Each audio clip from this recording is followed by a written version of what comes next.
Okay students, स्वागत है आपका फिर से एक बार चंद्र भारती एकेडमी में।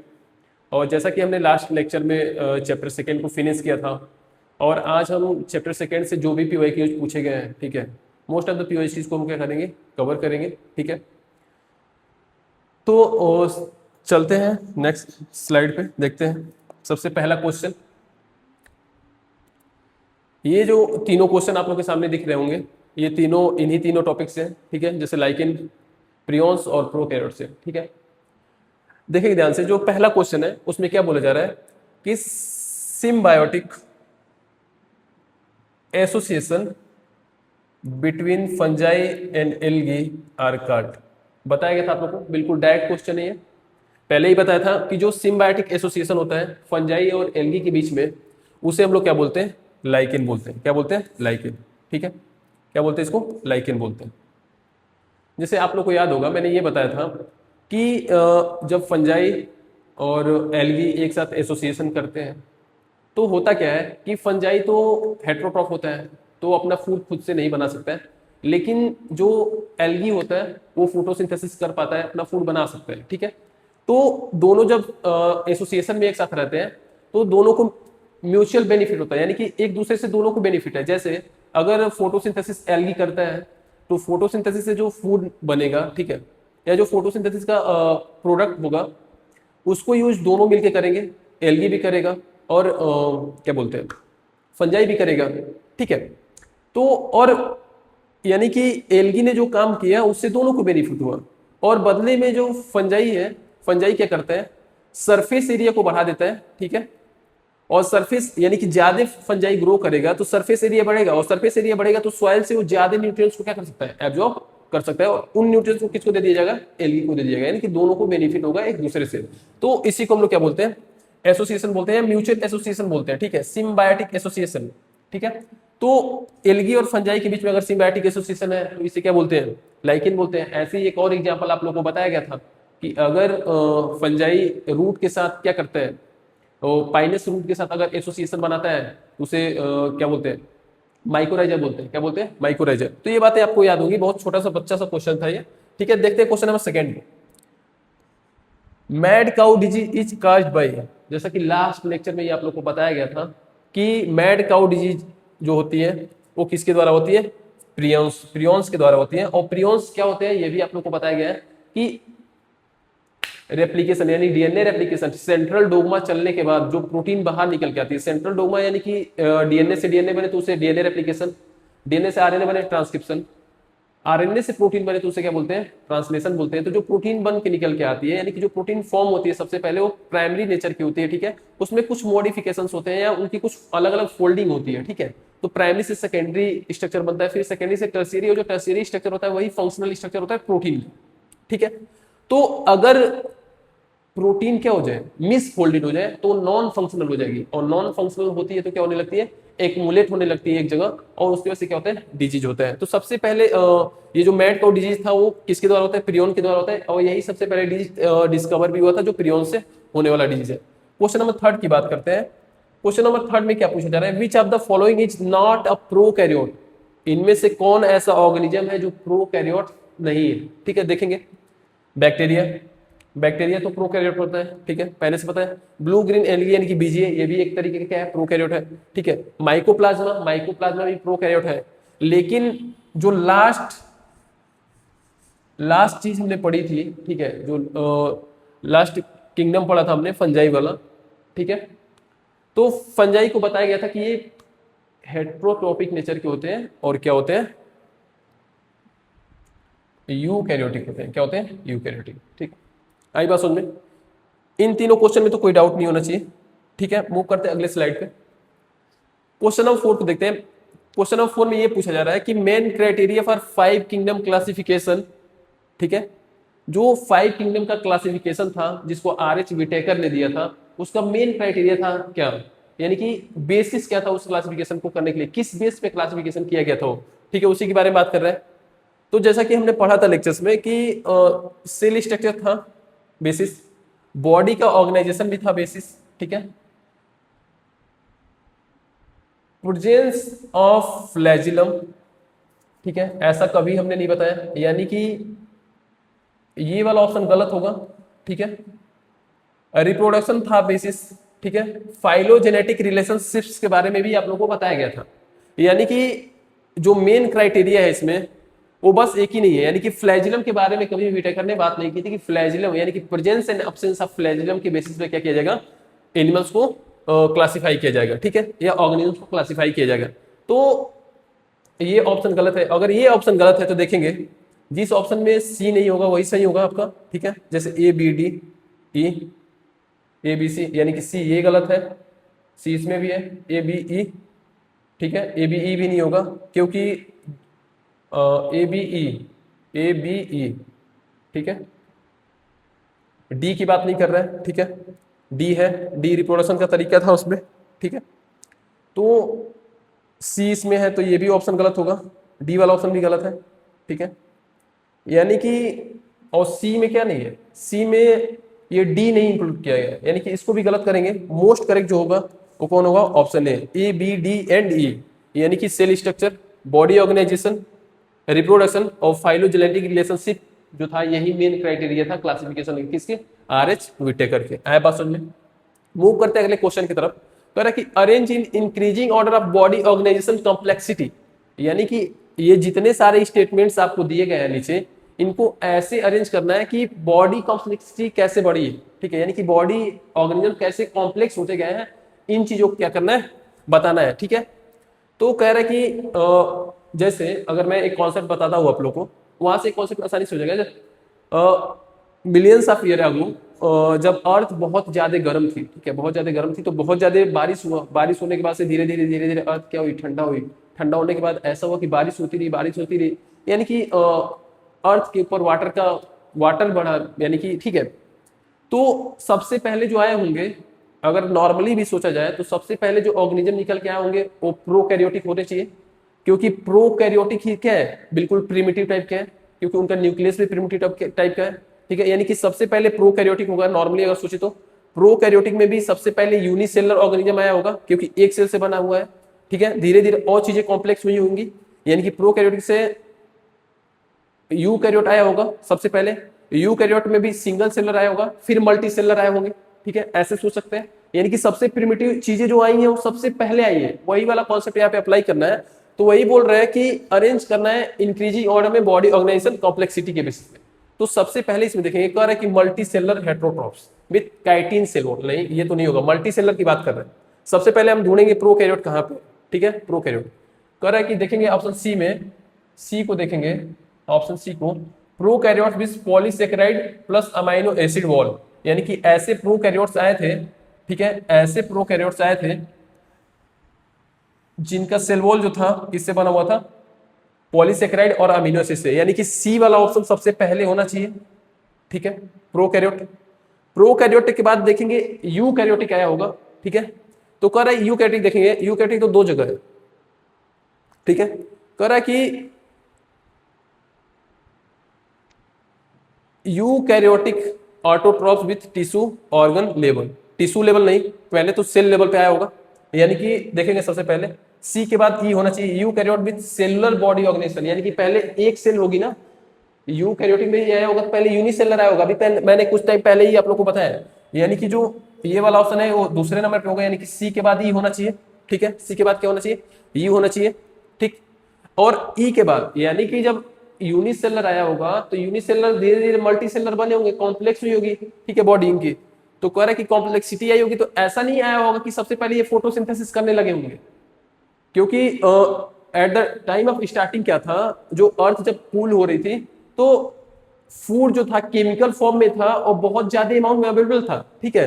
तो सबसे पहले यूकैरियोट आए होंगे, ठीक है, इसके बाद से यूकैरियोटिक में मल्टी सेलर भी आए होंगे, तो हेट्रोट्रॉप नेचर के आए होंगे, ना कि ऑटोट्रॉप नेचर की, ठीक है। तो इसके बाद क्या होगा, सी के बाद ही, इसके बाद से ये वाला ऑप्शन दिख रहा है कि मल्टी सेलर होंगे, हेट्रोट्रॉप होंगे विद काइटिन सेल वॉल, यानी कि फंजाई की बात कर रहे हैं, ठीक है। कह रहे heterotroph with tissue organ system, tissue organ system इसके बाद आने चाहिए, ठीक है, क्योंकि ऑर्गन सिस्टम की बात कर रहे हैं इसमें, इस ऑप्शन में, ठीक है।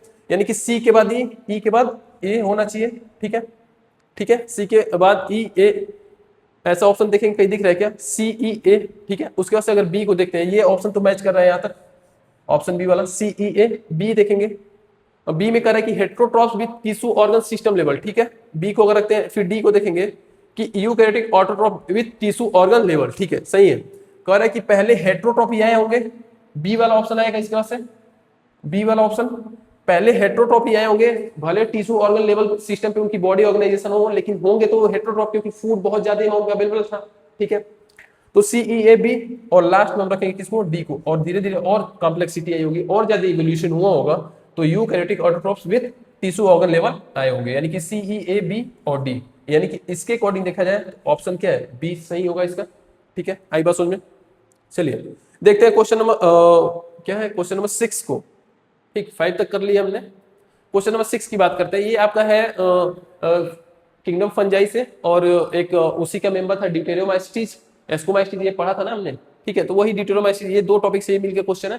कह रहे क्वेश्चन नंबर 6 में क्या पूछ रहे हैं, which is not a criteria for classification of fungi. कह रहा है कि कौन ऐसा, इसमें से जो भी स्टेटमेंट्स हैं या जो भी चीजें दी हुई हैं, इसमें से कौन सा क्राइटेरिया नहीं है, यानी कि किसको बेसिस ऑफ क्राइटेरिया नहीं रखा गया है फंजाई को क्या करने के लिए, क्लासिफाई करने के लिए। देखेंगे ध्यान से, मॉर्फोलॉजी ऑफ माइसिलियम बताया था हमने, मॉर्फोलॉजी ऑफ माइसिलियम के बेसिस पे, ठीक है। और माइसिलियम क्या बोलते हैं, सेपरेट है कि ए सेपरेट है, ये सब हमने पढ़ा था हाइफी के बेसिस पे, यानी कि ये तो बेसिस था, ये तो बेसिस था, ठीक है।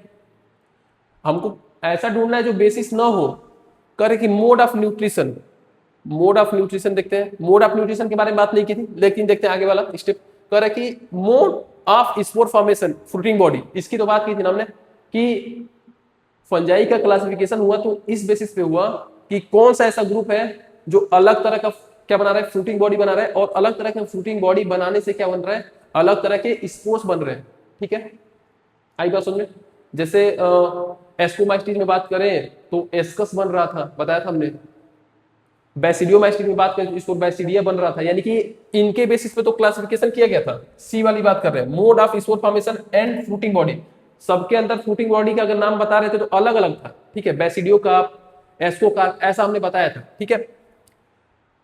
अगर ये ऑप्शन बी की बात करें तो बी क्या है, mode of nutrition. Mode of nutrition की बात नहीं की थी हमने हेट्रोट्रॉप ने, क्यों नहीं किया था, क्योंकि पहले से ही पता था कि अब जो फंजाई हो ऑलरेडी, जब 5 किंगडम क्लासिफिकेशन आया था तो उस टाइम सबसे पहले क्राइटेरिया ये सेट किया गया था कि ये ऑटोट्रॉपिक है, सॉरी हेट्रोट्रॉपिक है, इनके पास कोई भी अपना पिगमेंट नहीं पाया जा रहा है, क्लोरोफिल नहीं पाया जा रहा है, तो ना ही पिगमेंट ना ही क्लोरोफिल पाया जा रहा है, तो ये फोटोसिंथेसिस नहीं कर सकते, ऑलरेडी पता था। तो इसके बेसिस पे फंजाई को क्लासिफाई नहीं कर सकते थे, ठीक है। यानी कि ये वाला ऑप्शन गलत है, ये वाला ऑप्शन गलत है।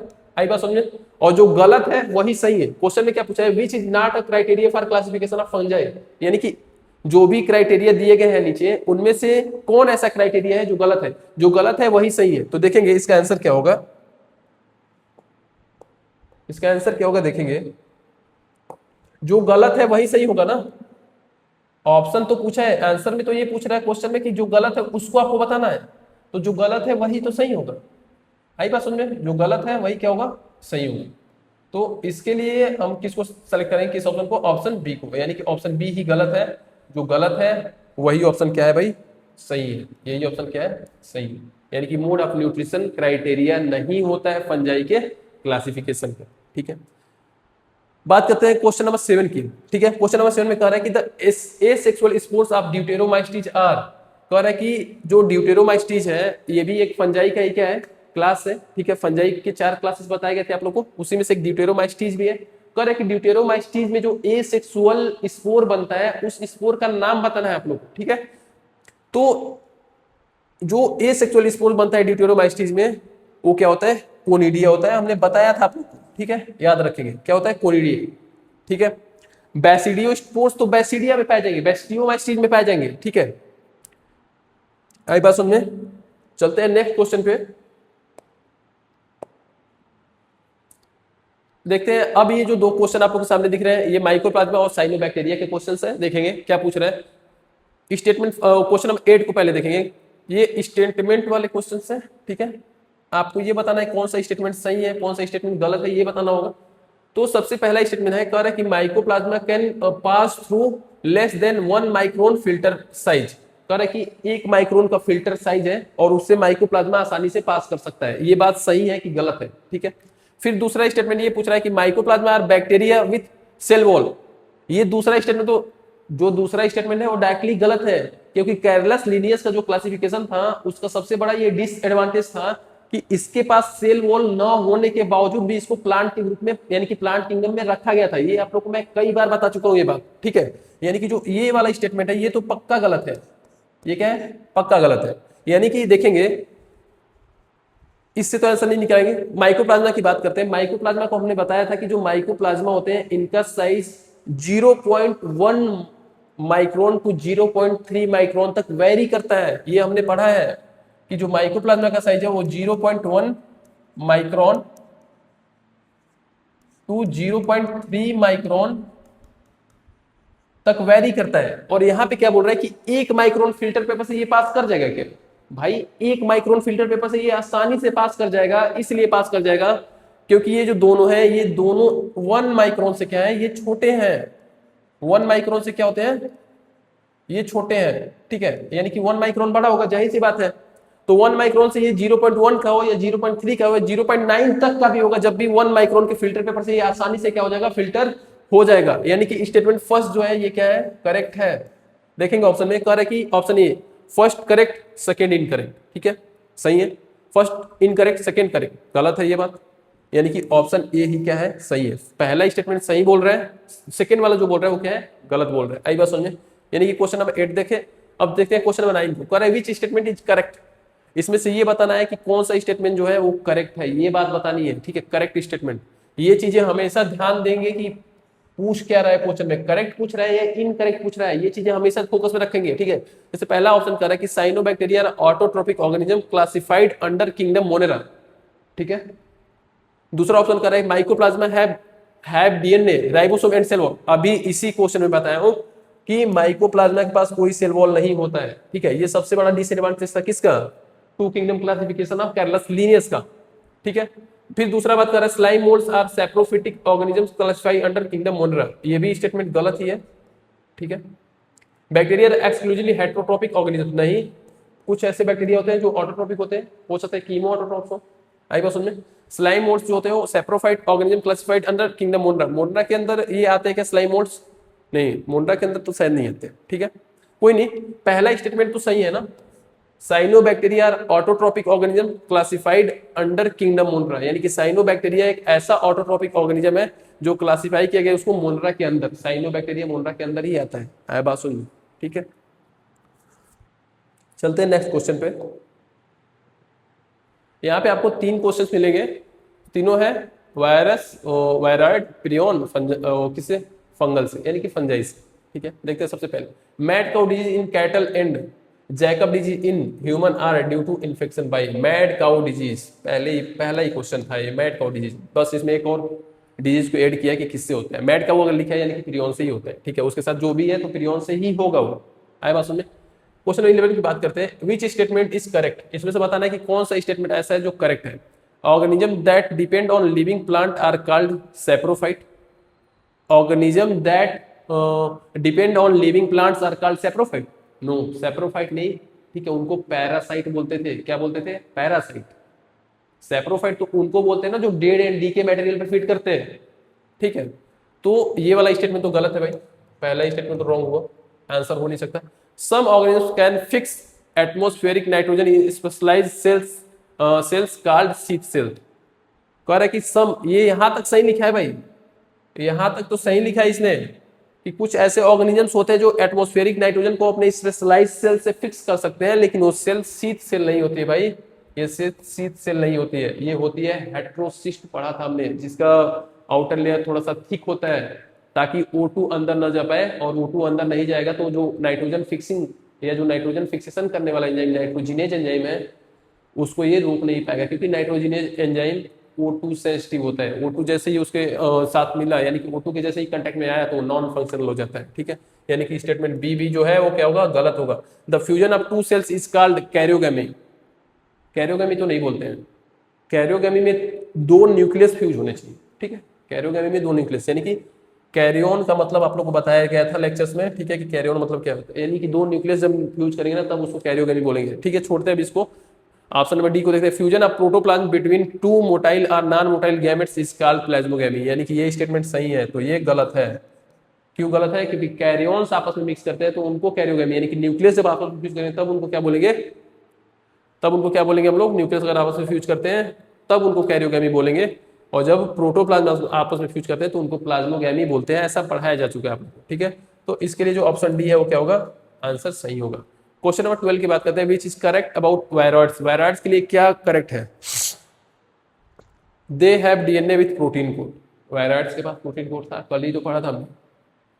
नहीं नहीं, they have free DNA without protein coat, they have RNA with protein coat, protein coat जहां भी बोला नहीं है, they have free RNA without protein coat, no, DNA था इसके पास, ठीक है, क्या था, डीएनए था, यानी कि ऑप्शन नंबर बी क्या होगा, सही होगा। कल हमने इस क्वेश्चन को डिस्कस किया था, क्वेश्चन को नहीं, कल हमने पढ़ा था इसको। देखेंगे क्वेश्चन नंबर 13, करेक्ट स्टेटमेंट बताना है। दोनों क्वेश्चन में लिखा हुआ है वायरस, प्रियन एंड फंजाई में। कभी भी क्वेश्चन में ये चीजें जरूर ध्यान देना है कि पूछ क्या रहा है, वो इनकरेक्ट पूछ रहा है कि करेक्ट पूछ रहा है, ये हमेशा आप लोग अपने माइंड में फिक्स कर लेंगे कि पहले क्वेश्चन पढ़ते टाइम ये जरूर याद रखना है कि करेक्ट पूछ रहा है कि इनकरेक्ट पूछ रहा है। Correct, prions consist of abnormally folded proteins, सही बात है ये, तो गलत तो नहीं है। Viroid lack a protein coat, सही है भी। वायरस आर ऑब्लिगेट पैरासाइट, ये भी बात सही है। Infective constituent in virus is the protein coat, no, ये गलत था। वायरस बना था किससे, दो पार्ट से बना था, प्रोटीन कोड थी इसके ऊपर, प्लस क्या था, डीएनए था, यानी कि न्यूक्लिक एसिड था, न्यूक्लिक एसिड था, इन्हीं चीज से बना हुआ था। और हमने ये भी बताया था कि जो न्यूक्लिक एसिड होता है वो यही इन्फेक्शियस होता है, इन्फेक्शियस होता है। लास्ट लेक्चर में हमने ये पढ़ा था कि ये इन्फेक्शियस होता है और ये जो होता है नॉन इन्फेक्शियस होता है, ठीक है। क्या होता है ये, नॉन इन्फेक्शियस होता है। तो ये वाला स्टेटमेंट तो सही है कि प्रियॉन्स जो होते हैं एबनॉर्मली फोल्डेड या मिस फोल्डेड प्रोटीन से। Viroid lack a protein coat, सही बात है। वायरसेस आर ऑब्लिगेट पैरासाइट, ये भी सही है। कल पहला टर्मिनोलॉजी वायरस के बारे में बताया था, तभी बताया था कि ऑब्लिगेट पैरासाइट होते हैं, इनकी कंपल्सन है कि ये क्या है, पैरासाइट है। जो डी वाला है वो क्या है, गलत है।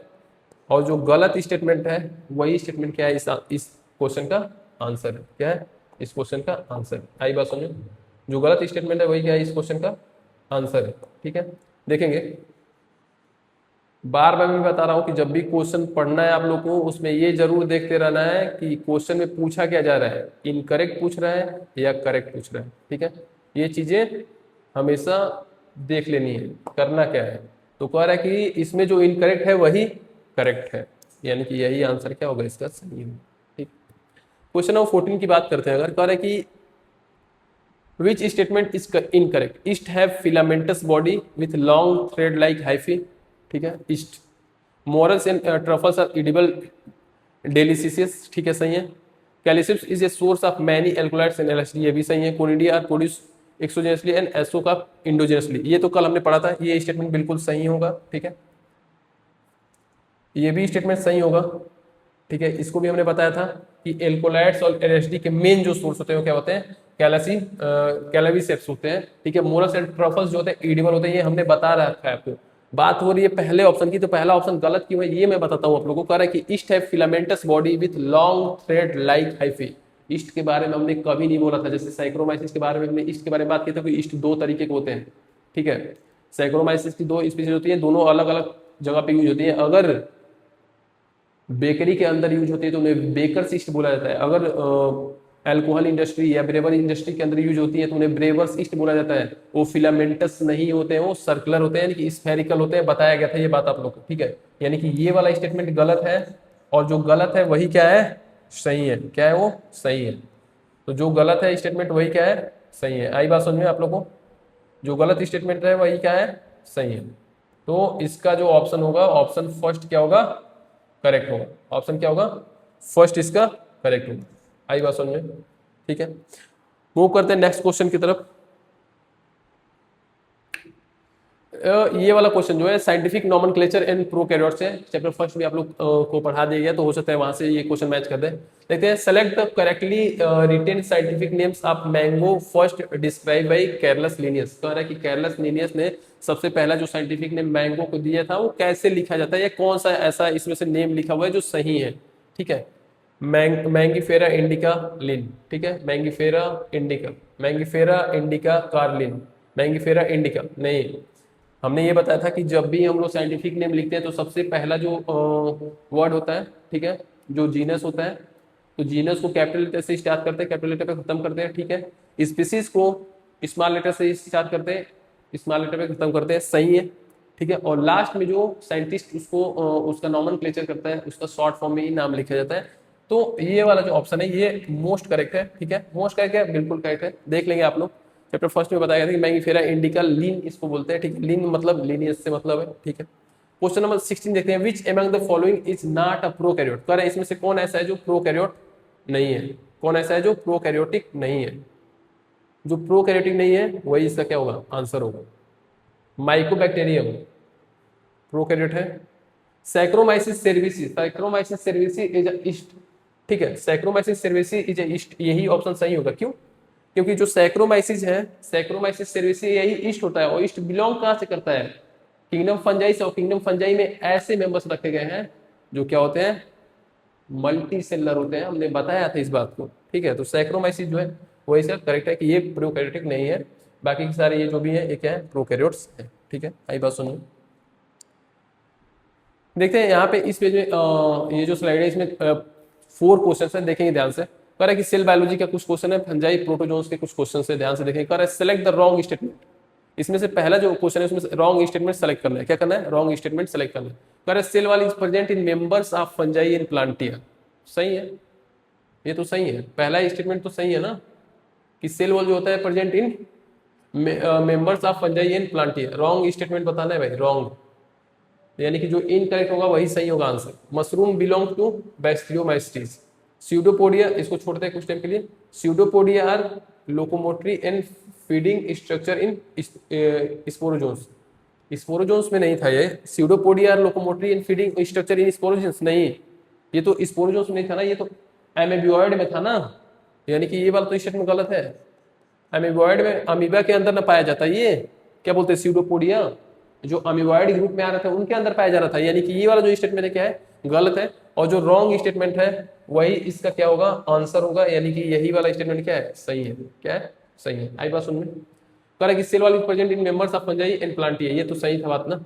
मशरूम बिलोंग टू बैक्टीरियोमाइसीज, ये भी सही है। ठीक है, mitochondria are the powerhouse of the cell in all kingdom except Monera. ठीक है, ये स्टेटमेंट छोड़ेंगे अभी। लेकिन ये स्यूडोपोडिया वाला ये तो बिल्कुल करेक्ट आंसर है कि जो स्यूडोपोडिया है वो लोकोमोटरी ऑर्गन है, फीडिंग स्ट्रक्चर है इन स्पोरोजोन्स। ठीक है, correct. Mitochondria are powerhouse of the cell in kingdom except Monera, नहीं, बस जो भी सेल्स हैं उनको अगर एनर्जी चाहिए, ठीक है, तो उनको उनके पास तो होना चाहिए ना ये माइटोकॉन्ड्रिया। ठीक है, क्वेश्चन नंबर 18 को देखते हैं। इसका तो आंसर निकल के आ गया ना, कि जो स्यूडोपोडिया होता है वो एमीबॉइड में पाया जाता है, न कि स्पोरोजोन्स में। ठीक है, करेक्ट। क्वेश्चन नंबर 18 देखेंगे, after karyogamy followed by meiosis spores are produce exogenously in. कह रहा है कि after karyogamy followed by meiosis spores are produce exogenously in Neurospora, Alternaria, Agaricus, Saccharomyces. कह रहा है कि इनमें से कौन ऐसा ऑर्गेनिज्म है जिसके अंदर क्या हो रहा है, जिसके अंदर कौन ऐसा ऑर्गेनिज्म है जिसके अंदर स्पोर्स एक्सोजेनसली प्रोड्यूस होते हैं। क्या होते हैं, स्पोर्स एक्सोजेनसली प्रोड्यूस होते हैं। ठीक है, तो जो सी यानी कि जो ऑप्शन सी है एग्रीगस है, एग्रीगस के अंदर जो स्पोर्स होते हैं वो एक्सोजेनसली प्रोड्यूस होते हैं। यानी कि स्पोर्स कैसे प्रोड्यूस होते हैं देखेंगे ध्यान से। कह रहा है कि जो फ्रूटिंग बॉडी होती है, फ्रूटिंग बॉडी के बाहर स्पोर्स बनाता है। क्या कहता है, फ्रूटिंग बॉडी के बाहर स्पोर्स बनाता है। ठीक है, तो और कई सारे ऐसे भी फंजाई के ग्रुप्स हैं जो क्या करते हैं, फ्रूटिंग बॉडी के अंदर ही क्या करते हैं, स्पोर्स बनाते हैं, अंदर ही स्पोर्स बनाते हैं। तो कह रहा है कि जो एग्रीकस है, एग्रीकस क्या करता है, एग्रीकस क्या करता है, फ्रूटिंग बॉडी के बाहर यानी कि एक्सोजिनियसली क्या करता है, ये स्पोर का फॉर्मेशन करता है। ठीक है, क्वेश्चन नंबर 19 देखिए, which organism are known as chief producer in the oceans. ये तो बिल्कुल डायरेक्ट क्वेश्चन है, लप्पू सा क्वेश्चन है। क्वेश्चन नंबर 19 बताया गया था कि कौन सा ऐसा ऑर्गेनिज्म है जो चीफ प्रोड्यूसर होते हैं ओशन में। डायटम्स, डेस्माइड्स पढ़ा था ना हमने। ठीक है, डायटम्स जो होते हैं वही क्या होते हैं, चीफ प्रोड्यूसर होते हैं। Ciliated differ from all other protozoans in, कह रहा है कि जो सिलिएटेड ऑर्गेनिज्म है वो बाकी सारे प्रोटोजोन्स से कैसे डिफर करते हैं, देखेंगे। कह रहा है using flagella for locomotion. Flagella, ये तो गलत है ना बिल्कुल ऑप्शन, फ्लैजिला थोड़ी होगा, सिलेटेड है तो सीलिया होगा इसके पास। Having a contractile vacuole for removing excess water, ciliated. ठीक है, यूजिंग स्यूडोपोडिया, स्यूडोपोडिया एमीबोइड, ये भी गलत है। Having two types of nuclei, two types के इसमें न्यूक्लियाई होते हैं क्या, नहीं, ये भी ऑप्शन गलत है। Using flagella for locomotion, having contractile vacuole for removing excess water, हमने ये बताया था कि जो सिलेटेड होते हैं उनमें से एक गलेट, गलेट देखा था। ठीक है, जो सरफेस पे उसकी ओपनिंग होती है, ठीक है, वो बस सिलेटेड ऑर्गेनिज्म में ही पाई जाती है और यही इसको क्या करता है, डिफर करता है। तो यही ऑप्शन क्या होगा इसका, करेक्ट होगा। आई बात समझ में? ठीक है, ठीक है स्टूडेंट्स, ये हमारा लास्ट स्लाइड था। ठीक है, और बाकी की जो भी क्वेश्चन है आप लोग पीवाई क्यूज में करते रहेंगे और कमेंट में भेजते रहेंगे। ठीक है, क्योंकि कमेंट में हमेशा चेक करता हूँ। ठीक है, और अब हम मिलेंगे नए लेक्चर के साथ और नया चैप्टर स्टार्ट करेंगे। ठीक है, आज हमने फाइनली चैप्टर सेकंड, ठीक है, बायोलॉजिकल क्लासिफिकेशन क्या किया है, खत्म किया है। अगर वीडियो पसंद आई हो तो लाइक जरूर करेंगे। ठीक है, और अगर हेल्पफुल लगी हो तो अपने फ्रेंड के साथ शेयर जरूर करेंगे। Okay, thank you.